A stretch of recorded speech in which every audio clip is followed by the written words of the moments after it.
Hello guys, আসসালামু আলাইকুম। কেমন আছেন আপনারা? আশা করি ভালো আছেন সকলে। আজকে আমি সহজ উপায়ে আলুর দম তৈরি করে দেখাবো। প্রথমে দিয়ে দিলাম পরিমাণ মতো তেল, আর একটা তেজপাতা আমি ছিঁড়ে দিয়ে দিলাম।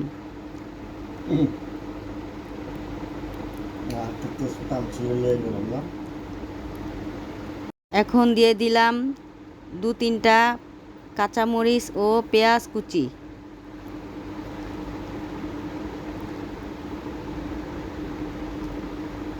তারপরে হালকা ভেজে নিব।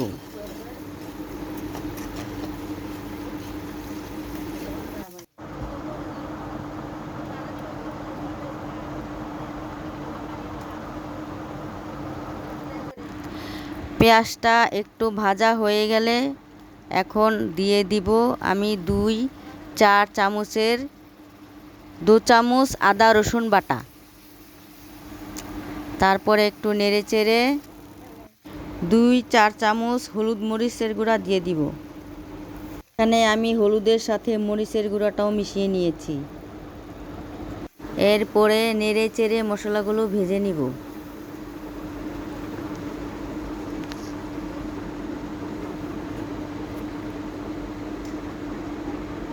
এখন দিয়ে দিব একটু পানি কষানোর জন্য।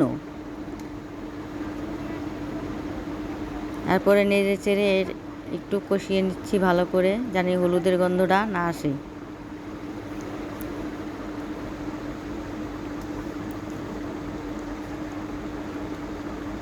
একটু ভাজা ভাজা হয়ে গেলে এতে দিয়ে দিব গরম মশলার গুঁড়া।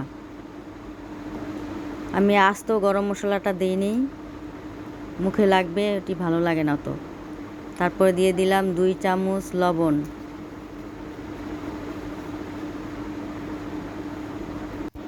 আগে থেকে সিদ্ধ করা আলুগুলো এখন দিয়ে দিব। আমি এখানে ছোট সাইজের 1 কেজি পরিমাণ আলু নিয়েছি। ছোট আলু দিয়ে এই দমটা রান্না করলে বেশি মজা লাগে।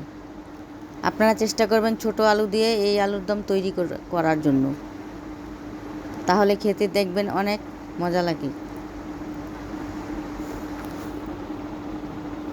এরপরে একটু নেড়ে চেড়ে একটু পানি দিয়ে দিলাম।